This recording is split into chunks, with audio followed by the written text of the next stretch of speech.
Welcome to the ATP Project. You're with your hosts, Steve and Jeff. G'day, Steve-O. How are you? Good, mate. We're going to be talking about hemp, Yes. marijuana, I think the cannabis. is the devil's lettuce. I've never heard the devil's really? lettuce. Devil's lettuce. What's funny is that growing up in New Zealand, I used to go to White Cliffs and all the rest of it, and holy cow, the festivals there, when it was completely illegal, police would be walking around and nobody would really bat too much of an eyelid. But No. you know, we're going to be talking more about medicinal marijuana, but the real focus, Steve, is hemp and hemp oil. Yep. And what is the difference? What is THC? What is marijuana? What is hashish? What are all these? I know nothing. I've dived into the chemistry to try and keep away from the like in Nimbin there's a festival every year where they have an Olympics called the Mardi Gras. Have you heard of that? No. They drug test you, but you have to be positive to enter. Really? Something like that. Yeah. Wow. It's a pretty. It's called the Mardi Gras. Well, what's interesting, I guess, is that, and Steve, I have no idea what you're going to talk about. You've kind of dumped this one on me, right? But the whole thing is that I think there's a lot of people who think of anything to do with hemp, anything to do with as all being bad, right? Yeah. But I mean, hemp is an amazing crop. Oh, yeah. And you think in terms of the flexibility of hemp, in terms of clothing, in terms of all sorts of things. Yep. Hemp oil as well too is very different. And why do people confuse it with marijuana? Why do people confuse it with illegal substances? What are the benefits for the health, Steve, in terms of hemp oil? Yep. And where do we cross the line into medical marijuana and or self-medication of these things? And what does THC do to you? I mean, so many questions, so little time. So Steve, what do you want to cover today? Because I appreciate I've kind of just wandered all over the place, but CBD, I mean, again, there's so many CBD terminologies that we use, and sort of how do we break them down, and how do we know what they're good for, and where do we know when we're crossing the line, depending obviously on where you live in the world? Okay, there's two groups of this topic we want to talk about. The first one is the THCs, the cannabinoids, all that sort of really powerful medicinally sort of side of the drug. And then you've got the hemp seed oil side, Right. which is completely natural. Yep. You can get it from a health food Store. It's got no. It's not. So when my mum, who would like, oh my gosh, they've got hemp oil. Yeah. These hippies are going to get stoned, right? And it's like, no, you won't. No. But There's it actually has some really cool properties. Very good health benefits. Right. Very good scientifically shown. Yep. So there's two aspects of the talk today. So, I was just going to do the oil part, but then this part came up, and it's incredibly important. Well, it's a big topic, Steve. And again, so you cover off what you want, and I'm just here for the journey. All right. Well, the devil's lettuce, as we talk about, has Devil's lettuce? Yeah, you've never heard that topic. No, I haven't. Oh, that's right. I don't know where that came from. Maybe I No way. Mull. What else is it? Joint, obviously. Joints, I mean, American friends probably more familiar with that. Pot. Mull. I wonder if pot. Yeah. Pothead. Yeah. Anything else? Well, we can start with the potheads if you want. Reefer. Yeah. I mean, geez. I mean, like for someone who's not an expert, Steve, you seem to sort of know a lot about it. I know all about this. Actually, you used to be in the band in the 90s, 80s and 90s. They used much heavier drugs than this, but this was also consumed by loads of musicians, right? Especially the blues musos. And yes, I play in a sort of a blues rock band. We do a bit of blues, but the real blues guys this was where you get down. And what's interesting as well too, and I don't want to make too light of it, Steve, because certain people have a predisposition to severe depression from taking it. In fact, what's really funny, and I appreciate most people think, marijuana and smoking weed, and I'm not here to advocate or bash it. I mean, again, I know a lot of people were taking marijuana to treat pain. I mean, off script. A lot of people were taking it because it actually helps with glaucoma. Yes, and we're starting to understand a lot of compounds. But a friend of our family, their son started taking it, never took any drugs before, and within a matter of I'm going to say weeks, probably months, he actually committed suicide. Oh, geez. And they link it back to the fact that he started using the substance, and there was nothing wrong. There was no reason why he started taking it. And so, at the end of the day, in most parts of the world, marijuana is an illegal drug, and so we're certainly not advocating to use it. No. Without the proper authority to be able to do you so? need an authority script for it in Australia, and it's very measly dispensed. Let's put it that way. It's not widespread yet. Yep. And again, at the same time, on the other side of the coin, Steve, there does seem to be some incredibly powerful health generative qualities to it. There are, I've got a few here. There's big paper on it. All right, so let's break down the illegal, non-illegal, the myth from the facts, Steve, and, Well, let's start with, I'll call it illegal, but it's really legal in a lot of countries. Right. And there's two main chemicals in the illegal thing. And one's called THC, tetrahydrocarbon. There's different forms of that. That's the stuff that makes you high, right? That's the stuff that makes you high. Right. And specifically the Delta 9 THC is the one that's the real neuroactive one that people chase. Okay, that's the one. Then you've got this other stuff called CBD. Yeah. Cannabinoids. Yep. Okay, and it helps with all sorts of other health conditions. Yep. Not so neuroactive, but I've got a list of them here. Yeah. So basically, I'll summarise it and I'll go through the papers on it. So the 9-THCA is great for like those people who you might have people who smoke dope for nausea. Ganja. There's another one. Ganja. Yeah. Sorry, man. Keep going. Yeah. So it's very good for reducing nausea. Right. Very powerful anti-nausea drug, THC. It relieves muscle spasms. THC is or CBD? THC. THC does. This is all THC. So this is the part of the stuff that makes you high. Yes. Can you... Okay, keep going. Yeah. So it also suppresses muscle spasms. So if people, there's been studies on Parkinson's disease. Wow. We mentioned that earlier. Okay. And also stimulates appetite. So have you ever heard people getting the munchies? Yeah, munchies. Yes, absolutely. Yeah. So that's the THC, and that's specifically the 9-THC, the 9-delta THC. The 8-delta one is purely for pain relief. So there's a whole range of them, but we don't want to get bogged down into that sort of stuff. Then you got the CBD oil and the studies, and there's loads of studies on this for all sorts of conditions. Yeah. Antibacterial, inhibits cancer growth, if I could say that. Well, that's a big one, Steve. And I think a lot of people heard stuff around CBD and the big C in terms of cancer treatment, using it off script. And while I wouldn't say it's a miracle cure, there's a lot of conjecture both ways. Yep. I've got some papers on it later. Okay. It's neuroprotective, promotes bone growth, reduces seizures, and you might have heard of people taking CBD oil to reducing kids' epilepsy seizures under prescription, that sort of thing. Yep. Reduces blood sugar levels, inflammation, it reduces the function of the immune system. And before you think that's really bad, if you've got an autoimmune disease, that can be good. But you don't want it to be taking this stuff just willy-nilly because you don't want to suppress your immune system willy-nilly. No. Reduce the risk of artery blockage, reduces vomiting, nausea, relieves pain, relieves anxiety, slows bacterial growth, suppresses muscle spasms, tranquilizing, and treats psoriasis. Wow. So that's, and there's loads. And is that topical or oral or a combination? Combination of them. Wow. So it's very good. By the way, the psoriasis one, you take orally because it suppresses the immune system. Of course, because this is what I used to have a solarium. And a guy used to come with psoriasis and eczema and all the rest of it, and used to get quite a lot of relief from getting into a solarium. Yep. Now it's incredible because with these drugs, we'll call it a drug. We'll just call it a drug. Sure. Okay. So it activates receptors in the body, and there's actually cannabinoid receptors in the body. Right. Yeah. There's two classes. Wow. There's class 1 and class 2. I mean, who would have guessed that? We've got to remember that one. How do we do that? Now, the class 1's ones are typically found in the brain and the central nervous system. The 2 is typically peripherally. Right. So the ones are activated by the THC, the brain one, the one that's, I mentioned before about, neuroactive stuff. And the 2 one, as you can see by that list, goes throughout the entire body. And CBD activates the 2s, and THC activates the 1 receptors, which are in the brain. Perfect. So it's got a neat thing, and there's a great diagram which we'll put up on the screen that summarises this. So if you don't watch this on YouTube, you should. We're good-looking people. No, Steve, don't give them false hopes. But what you do get is you get to look at some of the graphs and things like that. And actually, I'm just going to stop again while too. And Steve, I want this to be our thing and our listeners' thing, especially those that are listening on YouTube. Yeah, is we want you to caress that like button. As I said in the last podcast as well, do people smash it? No need for violence. No need for violence. Just a little stroke. And we're talking about dopey tenderness. Drugs. We're talking about dope here, so just chill out. And just caress the button. And also the notify button as well too, Matt, is that right? You can tell you how much see, the funny thing is I watch a crap ton of YouTube. Yeah. But I actually watch it on my TV.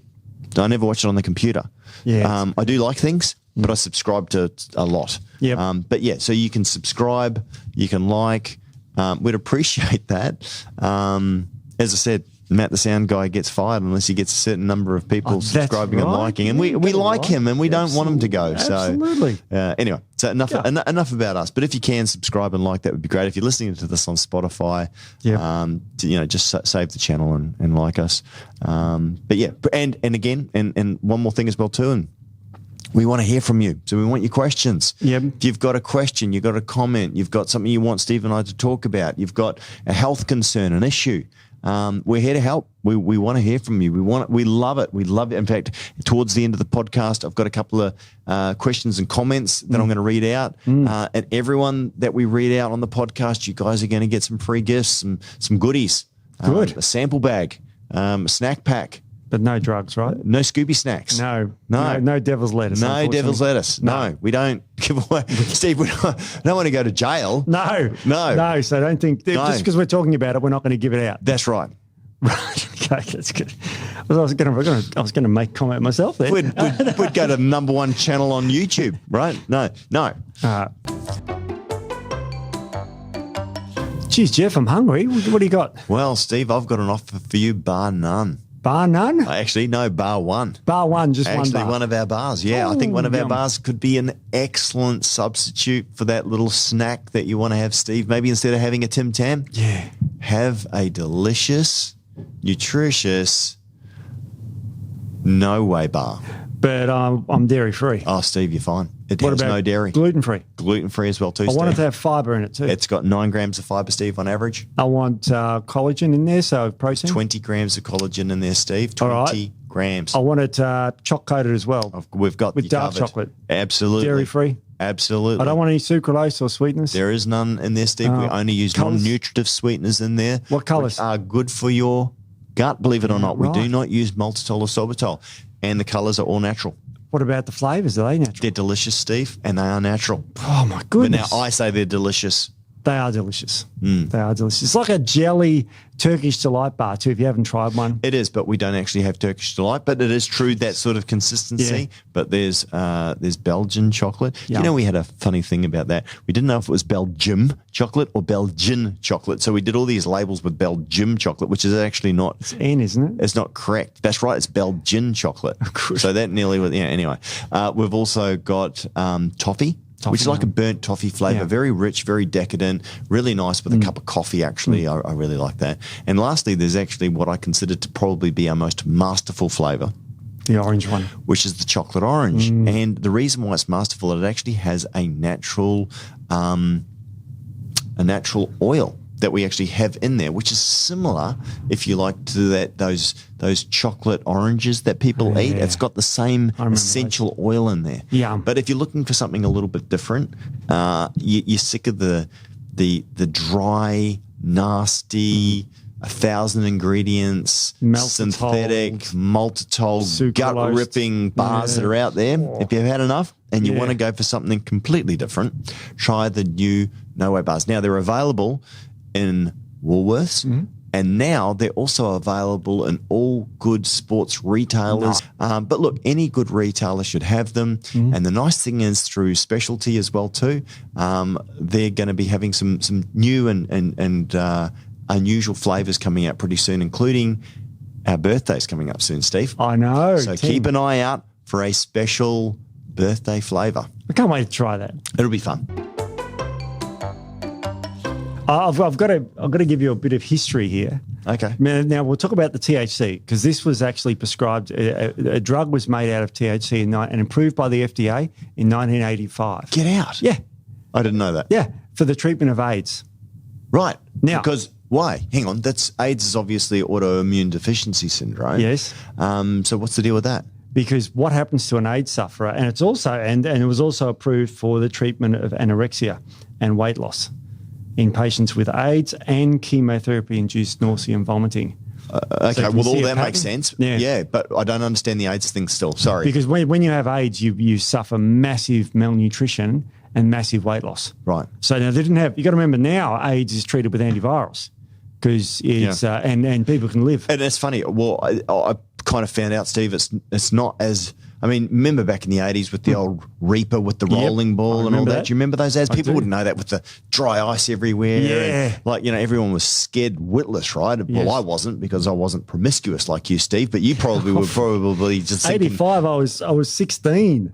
So that's look, I don't want to frighten the audience, but 16-year-old boys are into stuff like girls, and that's about it. That's all. Steve, that's far too young. Like, seriously. Is it 16? I think so. I mean, look, even the male brain doesn't fully develop until we're 25. Mine's 53 and it hasn't Again, developed. Steve, maybe I am a little bit prudish. Maybe I am. No, you're probably a bit more sensible, I think is the word to put it. Maybe. Yeah. Anyway. So approved by the FDA in 1985, and it was again approved in 2016. But basically, it was approved for people who are underweight.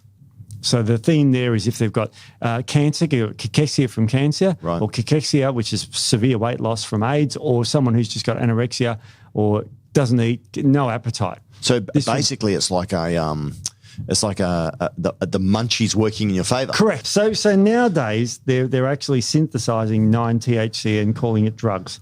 So there's actually a nelbolone, which is a synthetic delta 9 THC. So it's the exact same chemical that's found in dope, but they've synthesized it and made it a drug now. Right. So you can take it as a drug, like a pure drug. Does it work exactly the same? Yeah. Does it have any negative side effects? Yeah. Oh, yeah. So the cannabinoids has negative side effects Correct. as well too? If you overstimulate them, like the opioid receptors that are in your brain, if you give them opioids, you'll feel good. Right. Okay? Yep. Too much of a good thing is bad. And we'll get to the negative side of this. Okay. It's coming up. Good. See, there's always the piper to pay. It's always the piper to pay. Especially when you're getting a significant thing that is changing, obviously, the equilibrium, right, Steve? Yep. Exactly. Now, this is an interesting study. I'm going through a paper here, and this is a beautiful review paper, and I better read the title out for those people who are nerds out there. It says, The Therapeutic Potential of Cannabis, Cannabinoid, and Cannabinoid-Based Pharmaceuticals. And it was published in Pharmacology in 2022, so this year. Okay, so it's a fairly recent review article. So it goes through all the uses of it, and I was like, beauty, this will go great for this. Okay, so the first thing that they've tested with this is chronic pain sufferers. Yeah, and I'd say that would be one of the most uses for it. Yeah, a meta-analysis found that selected cannabinoids elicit a significant reduction in pain in patients with neuropathy, which is nerve pain. Right. Now, nerve pain is very difficult to treat. I get nerve pain, Steve. Ooh. I get sciatica. There you go. Are you saying I can have some of this then? Absolutely. Giddy up. And the most effective one was nelbolone, which is the synthetic 9. So it's the THC, which is the most potent for pain, neuropathic pain. Okay. With drugs that help with pain, the thing I'm always mindful of is the liver. Is it 17 kilocaloid? Does it have a negative impact on the liver? Not on the liver. Wow. Opioids don't affect the liver too bad either. There you go, Steve. Unless the opioids are combined with paracetamol, which is quite a bad neurotoxin at a high level. And they found as well too with paracetamol for pain, it's virtually ineffective when they actually did a full study on it, correct? Yeah, it's not so very people that are using paracetamol, you're getting all of the liver damage, but really not any of the benefit for what people were taking it for. No, it's not very strong at all. Does it help? It might, but is it really significant? No, it's a very weak painkiller. Is it better than placebo? Statistically, no. It's interesting. In the studies, I mean, it's like it didn't make that. It probably helps a little bit, but it doesn't really. But some people get benefit out of it, so take it, but don't take too much of it. Don't take more than 4 grams a day. It's very hepatotoxic. The other great thing for it is Silybum marianum, which is a great liver herb, milk thistle. Milk thistle. Yeah, I know that. I was thinking I know Silybum, but I can't think of what it was. So, St. Mary's. Yeah. So anyway, so staying on THC, it works in the central nervous system. Yeah. And there is studies showing that it may benefit multiple sclerosis. Wow. Wow. Yeah. Yeah. What, to aid in mobility or? Well, I'm gonna give you the beyond spasticity, which is mobility. It helps with mobility.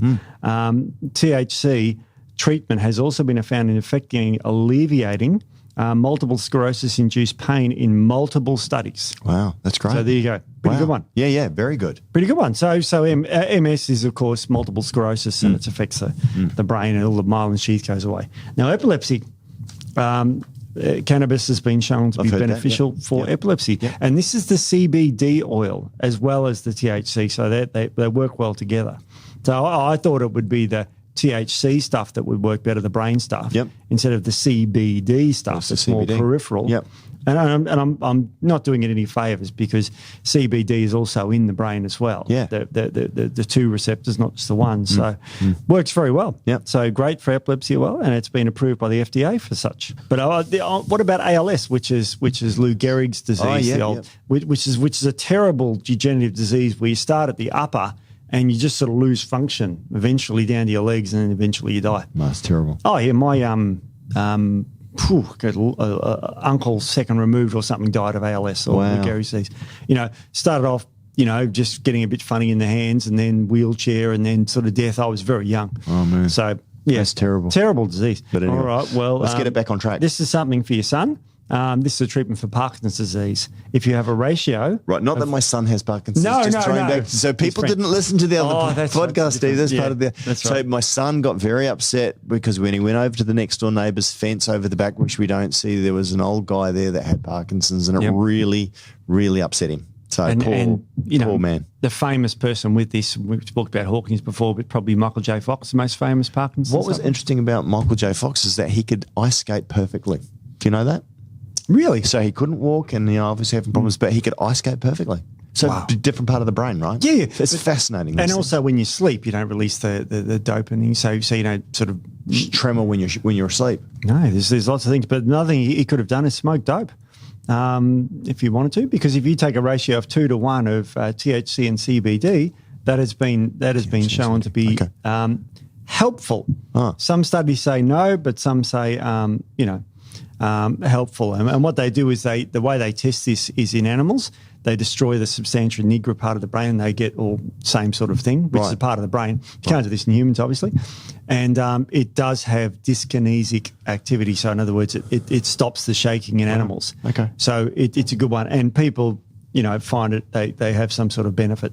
So look, with this, the research is in its infancy, because these drugs have only been around for a short amount of time and popularly around for a very short amount of time. Yep. It was used for anxiety and anorexia years ago, but not for this sort of stuff.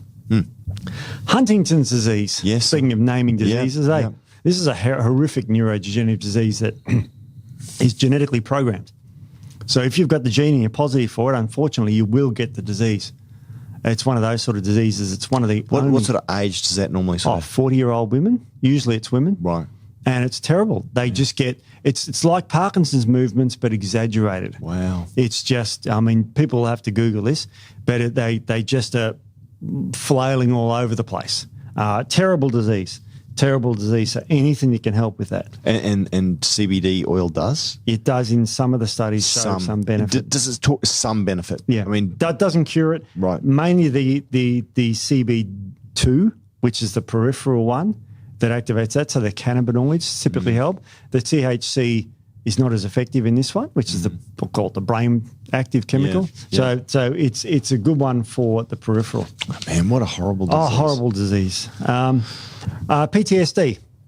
Okay. They have two major aspects of the disease, which is anxiety and depression. Mm-hmm. And the THC prevents the anxiety, but not the depression. So partial win for that. Well, that's good. So it does help. Anxiety on its own is where you've probably got the most research on this. Yep.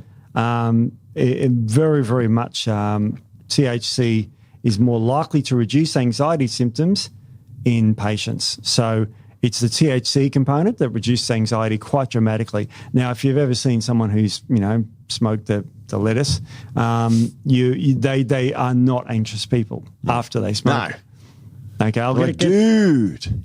Unfortunately, the overuse of this leads to anxiety and paranoia. And that's what I'm saying. As I said, this is almost on the bell curve, if you like, because as I said, the friend of the family that we had, committed suicide, and he was completely normal beforehand. So it's terrible. I do not recommend it for people listening to this as well too. Don't self-medicate. Work with your healthcare professionals and practitioners, and obviously abide by the laws in which you're listening to this as well too.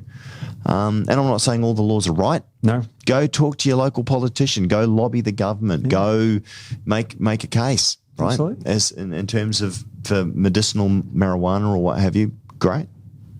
And I've got some good and bad news for sleep. It helps you sleep, and then it doesn't help you sleep. Right, that's interesting. Okay, if you take it acutely for a very short period of time, it helps you sleep, helps sleep duration, onset, all that. But once you go off it, it causes problems with sleep, like vivid dreams and less dreams, less sleep. Wow. I should say. Okay. So quite a bit of a, but so do benzos. So do your common sleeping tablets like the Z class drugs, the Zolofts, and those. So again, short term, not a crutch. It's a short term boost. Correct. Whatever. Yeah. Yeah. Won't help you long term. Right. Opioid use disorder. So so what happens is a lot of people say they get an injury in their back and they're put on opioids for pain, which is fine. And they take these opioids for too long, they become literally addicted to them. Very common. Or people who are taking them recreationally. Like in America at the moment, in North America, they're Fentanyl, the classic one that they're on now. This can help with that. Wow, okay. So remember, this can also be used for people with opioids together at lower doses to relieve pain. Okay. So that can help with that. It helps with Tourette's syndrome. Yeah. So and that's not just people think, oh, that's just where people burst out swearing. I mean, that's a sort of an extreme. Yep. But tics and absolutely little spasms. Yep. Exactly. There's two controlled studies. Steve, is stuttering a form of Tourette's or not? Because I see that sometimes as well too when people are talking in their that's one manifestation, and then obviously then you've got like the highest level of probably most famous Tourette's, which is the swearing and saying peculiar or inappropriate things and acting inappropriate too. Yeah. Anyway, there's only two small controlled trials, but they found benefit. THC again. So again, something useful. Yeah. And also now, I don't know if we want to talk about this, but cancers. Yeah. There's lots of cancers. Look, Steve, I think it's remiss of us not to talk about it. We're not making any statements. We're just reading from the study. Yep. Okay. So nausea and vomiting associated with cancer. Also anxiety with cancer and appetite with cancer. So it very much helps with those sorts of things. What about actually treating the cancer itself, Steve, with oil? Yes, it does help. CBD oil helps with that. Is this legal? Where are we at? I don't know. Is it legal in Australia? Are doctors now prescribing CBD oil for cancers? They can, yeah. And what sort of results is it having? Because I've heard a bit about it, but I haven't really seen any of the studies. All right. Well, there's been some studies on gliomas and glioblastomas. Now, the reason why there's lots of studies, they're brain cancers. Yeah, right. Now, the glia are support cells in the brain. And they're called glio because it's Latin for glue, and they thought they just glued the brain together. But now we know they have an immune function, all sorts of things. And they can divide, and you can get cancer from them. Wow. So you can get a glioma, which is terrible, and a glioblastoma, which is horrendous. So the reason why they've studied them a lot with this sort of stuff is because, I hate to say this, but you're probably going to die. Right. It's like a little bit of a Hail Mary. It's like, if you're sitting on an ethics board to test something for someone who's pretty much going to die, you're more likely to give it what's the worst that could happen. Yeah. They might die a little bit sooner, so long as it's not putting the patient into a period of extreme discomfort. So there's animal studies and limited human trials that says it lowers tumour vascularization, so it reduces angiogenesis, which is the blood vessels. Yep. Promotes cell death, which sounds bad, but it's good for cancer. No, well, you want the cells of the cancer to die for sure. And it limits metastasis or the spreading of cancer cells. Wow, okay. So small decent. Trials, animal trials, early stages. And how is that provided, Steve? Is that orally given? Yep, is that orally. and it's just the oil itself? Just the oil itself with the THC in it, the delta 9, the classic one that you take. Yeah, right. So good one. And the CBD. Because that does work in the brain a little bit as well. So is this readily available, do you know? Like, can you go to your doctor if you've got a cancer and say, hey, I'd like to try CBD? Yeah, but they have to go to a special doctor to get it prescribed. There's a few doctors that are allowed to prescribe, this potent stuff. Right. Like a chemotherapeutic drug can't be prescribed by Dr. Doug. Right. It has to be prescribed by a chemotherapist? Yeah. And even if you've got acne, you can't get Roaccutane from you have Dr. to go to a Doug. skin doctor. Yeah. Yeah. In New Zealand, I think GPs can prescribe Roaccutane. Oh. So Okay. interesting. So very, very good, promising. Again, these are all just promising. It's like this is not the answer. Sure. But bowel cancer, very common. Yep. Very common. Cannabinoids may reduce colorectal cancer in studies have been found. So that's interesting. So, yeah, don't know exactly how or why, but, very good, eh? Very good, Steve. Lots there to unpack. And it can act with 5-FU, which is the common drug for bowel cancer. So it works synergistically with it. Okay. Interesting. Very interesting, Steve. So what's that study? What's the name of that study? Well, this paper, this has got all the studies in it, so you can certainly access this. And I believe this was free to download. Okay. So it's called The Therapeutic Potential of Cannabis, Cannabinoid, and Cannabinoid-Based Pharmaceuticals, and it was published in 2022 in Pharmacology. There you go. So if you want to check out that study we were just reading from, that's the one to go and have a look at. And a little bit on bowel cancers, all that sort of thing. Adverse effects are it's good for inflammatory bowel disease and glaucoma. I'll just add those. Sure. Now, there are adverse effects, addiction, rebound pain, all these sort of things. So, people say this is not addictive. It can be psychologically addictive. Right. Yeah. Because of the benefits that you get. Absolutely. Yep. Well, that's pretty They call that a psychological risk, and it's well documented in the paper. So don't think, it's natural, it's without side effects. It does have side effects. Yep. So, it has... Yeah, as I like to say, you get bitten by a snake, that's natural venom, but the side effect is death. It is. So, there's anything that's a drug has a chemical reaction in the body. I mean, look at poison ivy or any of those sorts of things, right? So, got some studies here on the other side of the coin now, the completely safe hemp seed oil. And hemp seeds. Okay, so there's lots of studies on that too. Now, hemp seed oil is a really cool oil because it's got about 20% omega-3s and about 55% omega-6s. Right. So gamma-linolenic acid and gamma-linoleic acid. Right. Sounds like, ugh. Now, we always say that we get heaps of omega-6, but we need more 3, 7, 9, 5. Yep. But why do we want more 6, Steve? Okay, because it's a linoleic acid form, which is a very healthy form of omega-6. Oh, the different forms of omega-6. Yeah. Okay. Teach me. Teach me, Sensei. I'll teach you as I go through the papers. Or Sifu if you're in China, to our Chinese friends. Here we go. We love you. Of course, it's the last paper on there. So this is a paper, and I'm going to put up a graphic here which shows linoleic acid, which is omega-6 oil, being very healthy for your heart. That's a nice, simple graphic, isn't it? Yes. Yeah. Even I can understand that one. It's like you eat it, goes through your tissues, changes your structure, and you get heart disease prevention.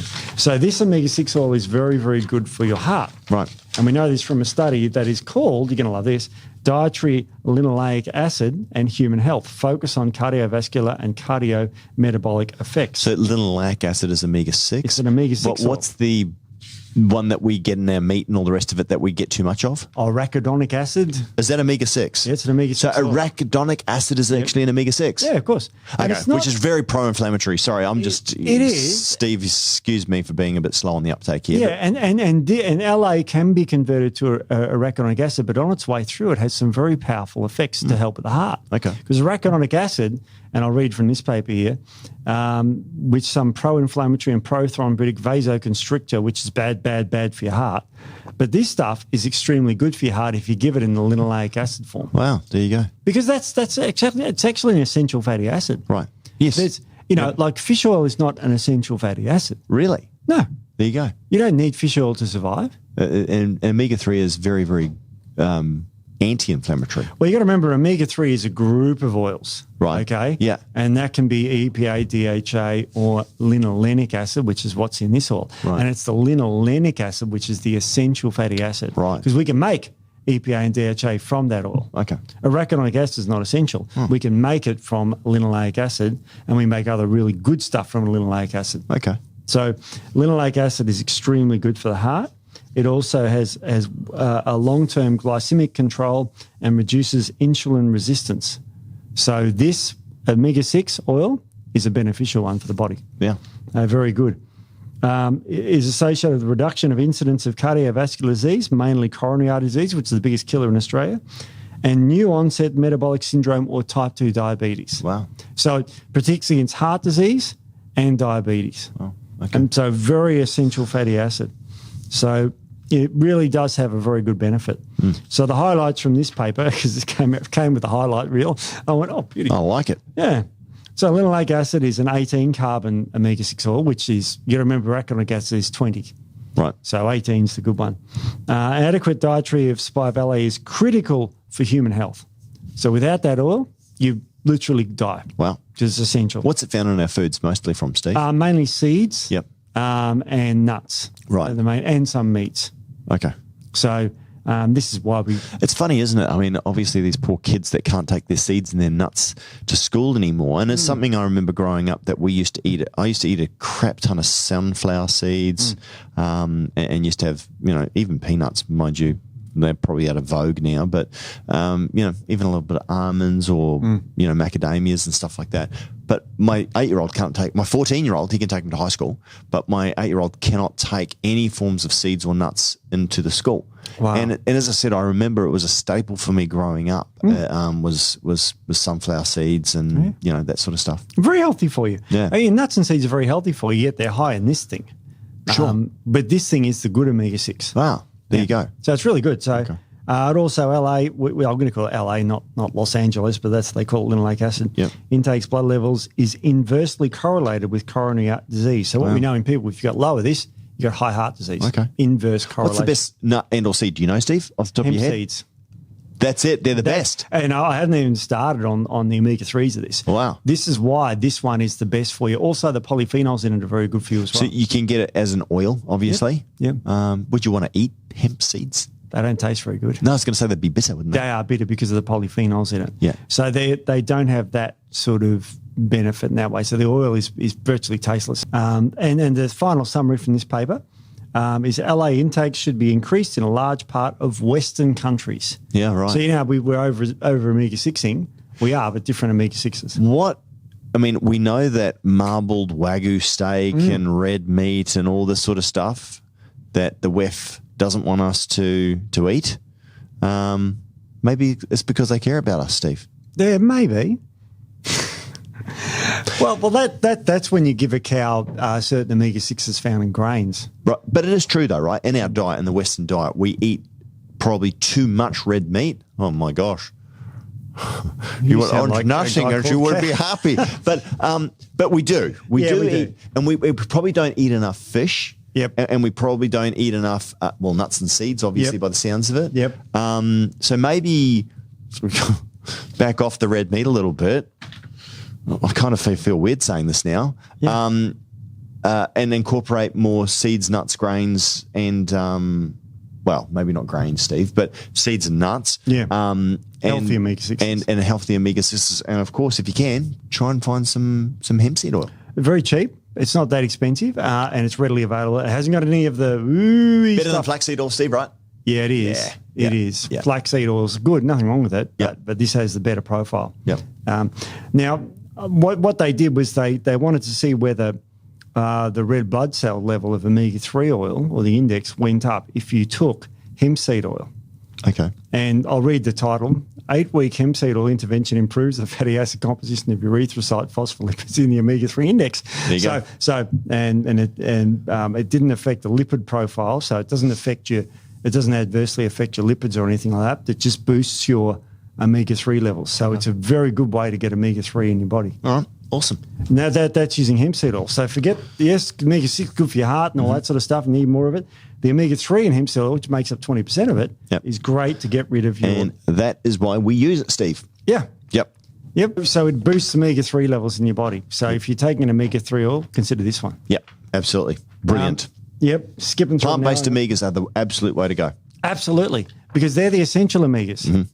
As I said, fish oil is not essential. Your body can make EPA and DHA, and it does. It makes it from hemp seed oil.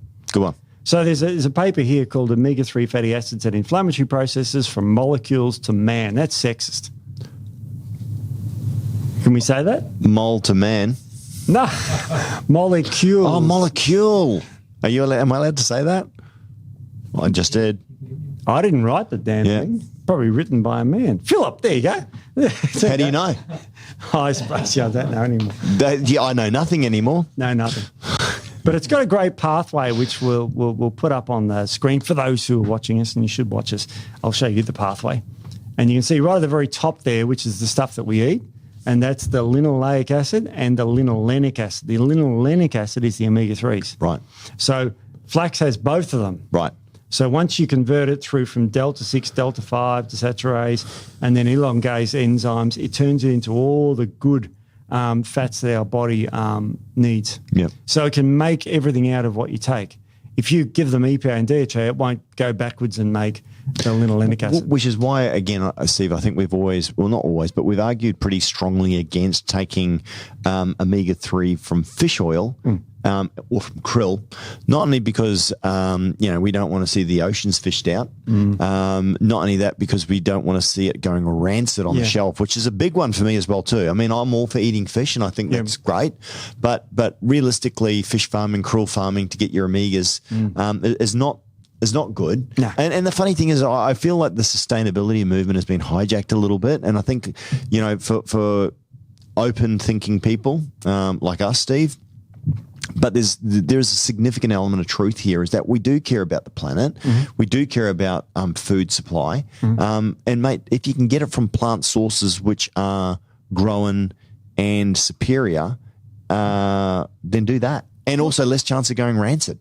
Yeah. So, I mean, most of those fish oils and the thing, I would be suspect on. Let me say that. There's probably a bit of clarifying statement. Yeah. I highly recommend, go for your plant-based as opposed to your animal-based. Absolutely. It's a great way to just keep your oil levels up. The DHAs, as you say, Steve, can't go back the other way. Can't go backwards. But from linolenic acid, in the middle of it is omega-3. Hemp is best and flax probably second. Yeah, because the flax has slightly more omega-3s, but we need the omega-6, as that first paper said, for your heart. And the good omega-6. There you go. Not the arachidonic. Do you need acid. much? Yeah, you need 4 times the omega-6 than you do omega-3. Yeah, there you go. Because the delta-6, delta-5 desaturase enzymes is more prone to boosting the omega-3 side, about 4 times more effective at that. So the ratio in hemp seed is almost perfect. There you go. Yeah. Love that. That's why hemp seed's king. Yeah, it's about 3 to 1. Cool. So you get a little bit more omega-3, but it's a really good oil. All right. So great studies on this. All right. Then give me the next one. Next one, really interesting one. Have you heard of Staph aureus or golden staph infection? Yes, I have. Staph aureus. How do you say it? Lecoccus. No, what is it? Yeah, Staphylococcus. Lecoccus, yeah. Yeah, so be careful how you say that one. Yeah. So the golden staph, big problem a few years ago in hospitals, especially for people going in for surgeries and what have you, coming up with golden staph, which was a real bitch to treat, right? Like really hard to get resistant. Rid of. Yeah. Can I give you a good treatment for it? Yes. Hemp seed oil. There you go. So this How effective is it? Oh, very. Now, you're talking about putting it on topically or orally? Yep. Topically. Sorry. Topically. I'm just reading the papers. Topically applied. So hemp seed oil applied topically kills Staph aureus. Wow. Interesting. Yeah. The reason why they found it is because people are putting oils on their skin to help it heal and all this sort of stuff. Like they thought it'd help, putting oils on your skin. And they found that it killed Staph aureus. Yeah, so great news, and this was published in a paper. It was titled Formulation, Characterization and Properties of Hemp Seed Oil and Its Emulsions. So that's what they found. So pretty cool. Love it. And we're getting there. We're getting towards the end. It's good. Yep.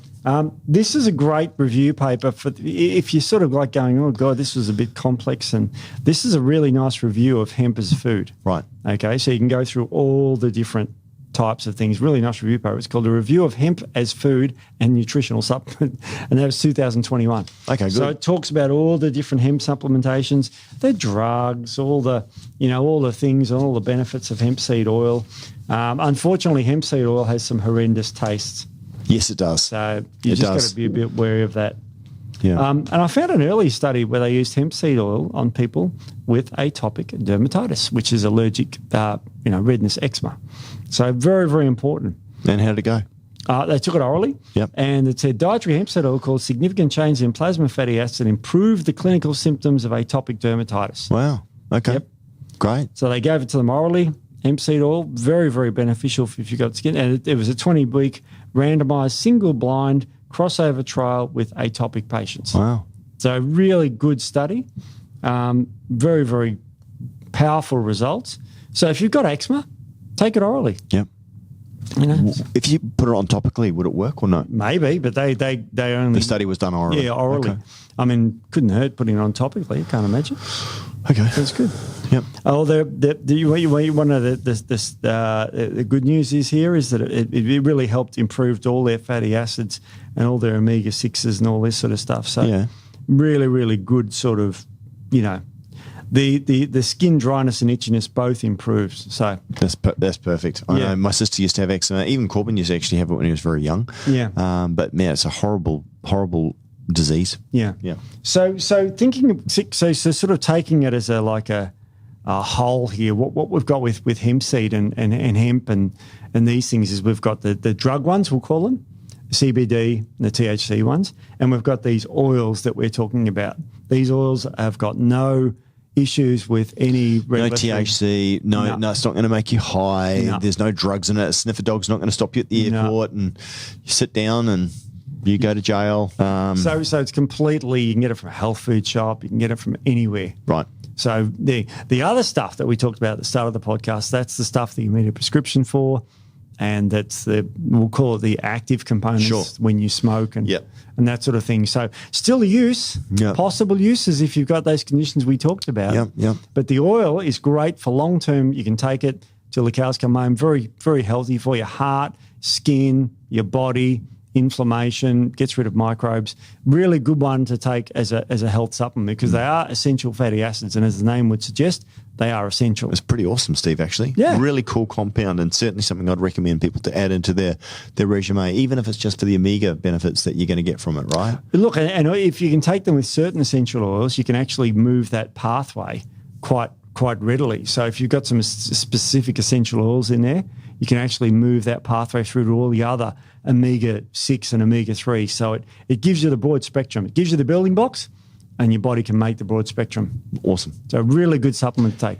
Anything else, Steve? That's it. We are done, sir. That is a pretty thanks, guys. I mean, again, if you're looking at that hemp, but please, as I said, if you've got any questions on this podcast or anything else, please write into the comment section below.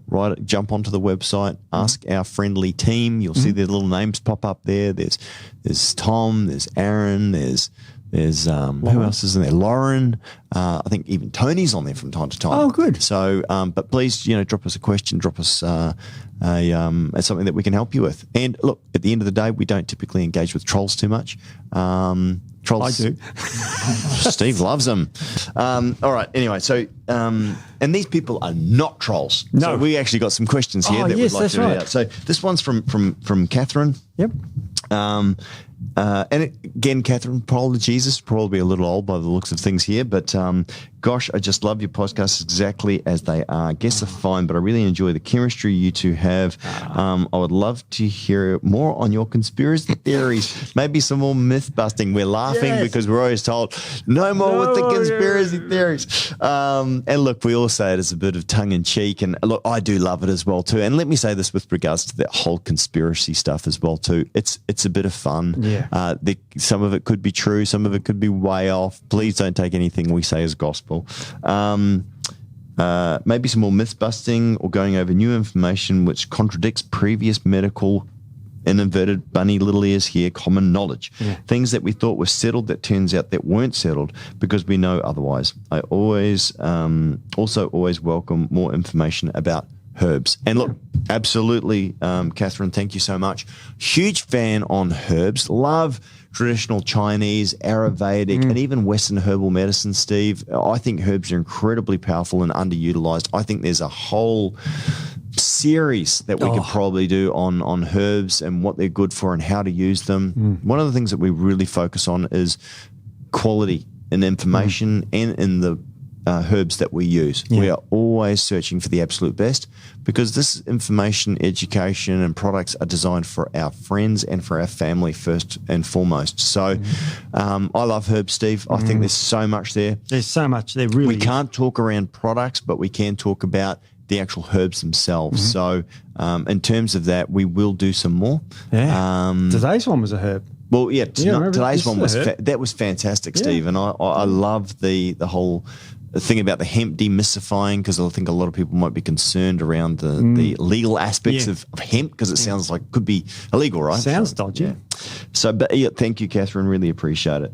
Okay, here's another one. Listen to your podcast, YouTube. Thank you. Yes. Weekly. Don't forget to caress the like button. Yes. Not smash, caress. I'm loving the content. It's almost like Steve and Jeff are in my head the week before, and the next week I'm hearing what I asked in my head. Oh, wow. It's funny that my father always said that nothing is as powerful as an idea that's come to its time. There seems to be almost this collective chaos theory, birds that move all as one, fish that move all as one. I don't know, a collective consciousness maybe. Maybe it's just something that seems to be ready to come out. I don't know. The recent one on supplement timing was ACE. You must be a Kiwi. I actually think there could be a series, since ATP have so many products, and I realized now they can do their how to do their products. I am beginning to find it hard to figure out what ingredients they're talking about and what time to take it. I think a hormone podcast with supplement timing could be a good one. When Elizabeth and the girls did that series, it was great, but I think considering the ever-changing industry with what you can and can't recommend, perhaps they could go through the hormone timing again. I still get confused with progesterone, testosterone, and estrogen, and when too much of it and not enough of it is bad. So too much of it being a bad thing and not enough being a bad thing. And again, Steve, this is kind of where we talk about this bell curve. Bell curve, yeah. Also, eventually, the precursors to disease, including the big C, could be another one to talk about. Although these days, I'm not sure if it's all taboo.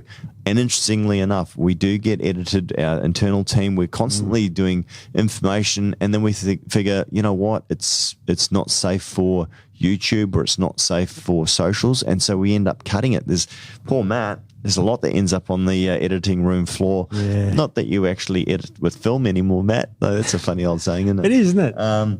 Anyway, I also think that it's worth to talk about the myths and some big supplements that are now debunked, like the magnesium saga that we mentioned in a recent podcast. New studies with peer reviews are being published every day, and I'm sure there is content for a podcast right there. Another one could be around taking too much collagen. Is that okay? Like having collagen protein shake and a bar and a hot chocolate in the morning, is that too much of a good thing? Can I have ZMAG? Can I have beauty powder and chocolate gut right together? Can I have slice and dice together with amperage and yippee with amperage, etc., etc.? Thank you, Catherine. It's good questions. So they're both Catherines. One's Catherine with a K, one's Catherine with a C. That's true too. Interesting. Wow. So what I was going to say, though, is that, all really, really great, Catherine and Catherine. I don't know here. One with a K and one with a C. Yep. Look, combining supplements, always interesting as well, too, what you can take together and what you can't.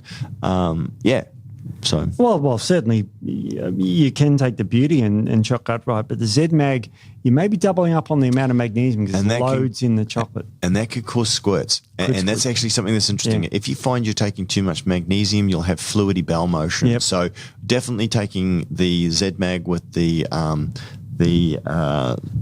hot chocolate at night could be too much. Too much, yeah. There's a lot in, because remember, our hot chocolate's got, I think, 150 milligrams of magnesium. That's a good serve. And look, I take AMP with slice and dice or with Yippee, 100%. I normally take it first.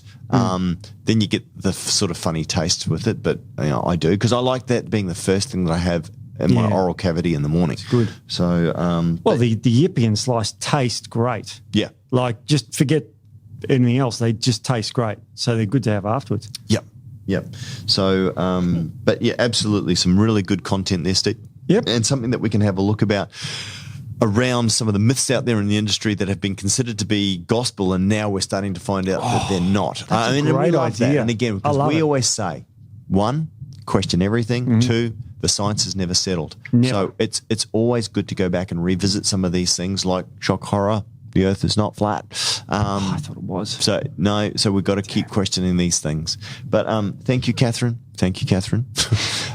So Catherine and Catherine, we're going to send you out just a little thank you from us for writing that in. Again, we appreciate you've taken time to do that for us. So we're going to send out a little Little gift. Little good. party pack. Maybe something like the products they mentioned. Maybe. That could be a good idea. Anyway, thanks, guys. Thanks for writing in. And thanks, Steve. See you next week. See you next week.